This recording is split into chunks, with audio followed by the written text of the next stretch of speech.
हम अपनी बातचीत को भारत को जो विकसित बनाने का मोदी जी का सपना है या इस सरकार का सपना है, इस विषय की ओर ले जाएँ, उसके पहले हम एक सवाल आपसे ये करना चाहेंगे सर, कि आपने सरकार के वित्त मंत्रालय जैसे मंत्रालय में बड़े करीब से सरकार के साथ काम किया है।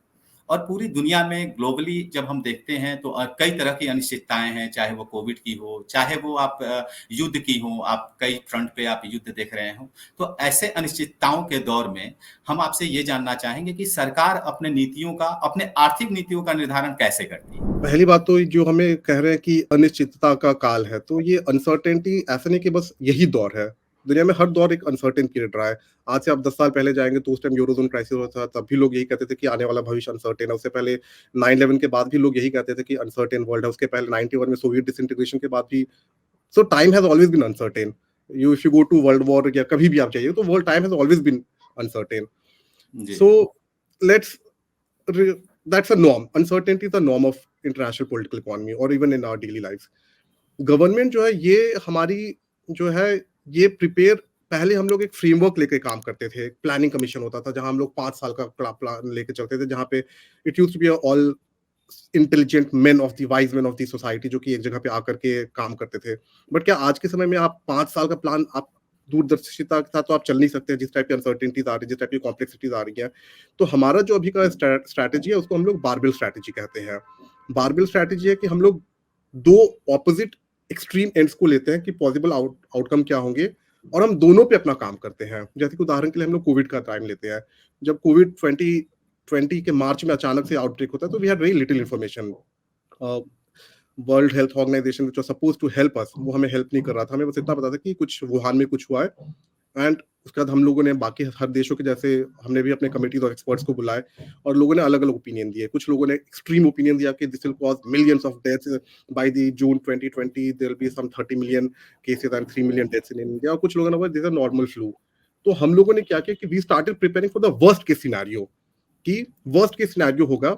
उसके बाद क्योंकि once we have taken a decision for 1.3 1.4 billion people, हम लोग वापस पीछे नहीं आ सकते थे।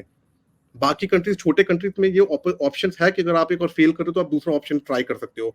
हमारे पास बहुत क्लियर मैंडेट था कि ये इतने लोगों के साथ अगर हमने एक बार ले लिया स्टैंड तो वही रहना होगा। तो हमने पहला वर्स्ट केस को प्रिडिक्ट किया, प्रिज्यूम किया कि यहाँ पे it will be a massive flu and massive death. तो we impose a very strict lockdown in March 2020।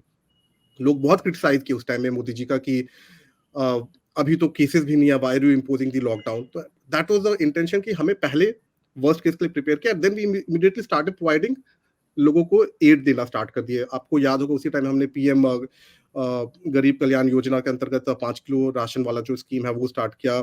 MSME को हमने स्टार्ट कर दिया। आपको याद होगा प्राइम मिनिस्टर का एक इंटरव्यू जिसमें उन्होंने कहा था, अनाउंस किया था 20 लाख करोड़ का package. Miss the finance minister Nirmala Sitharaman रोज डेली आती थी। तो हम लोग डेली बेसिस पे दिस गवर्नमेंट वर्क्स, इनका जो basic fundamental, we don't take a long term view. हम लोग जैसे रिस्पॉन्स आते हैं उसके हिसाब से अपना डेली बेसिस पे चेंज करते हैं। And then from there we started, जब हमें ये पता चल गया कि ये उतना सीरियस नहीं है, then we started slowly opening up the economy. और उस टाइम एक मेजर डिबेट हो रहा था, सारे कंट्रीज कह रहे थे including US, including all the economic experts, including our opposition leader और former finance minister P Chidambaram, कहते कि India should do anything, beg, borrow, steal, print money, जो करिए आप लोगों के जेब में पैसे डालिए। We did not do that.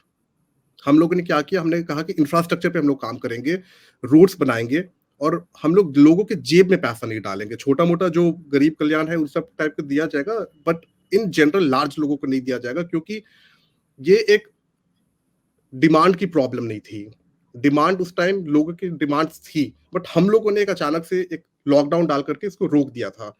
सो हम लोगों ने उस टाइम में कहा कि लोगों को जेब में पैसा डालने से अच्छा है कि उनको अपॉर्चुनिटीज, एम्प्लॉयमेंट अपॉर्चुनिटी क्रिएट किया जाए ताकि वे लोग अपना इकोनॉमिक आउटपुट में पार्टिसिपेट कर सके। तो this is how we have been working.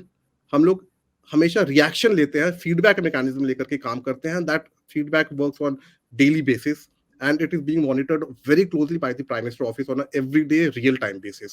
ये हमारा सबसे बड़ा डिफरेंस है कंपेयर टू अर्लियर एरा, जहां पे हम लोग 5 ईयर प्लान लेकर के चलते थे। एंड अगर वो 5 ईयर प्लान लेके हम लोग चलते तो आज के टाइम में we could have never tackled COVID, because nobody could have thought 5 years ago कि क्या होने वाला है।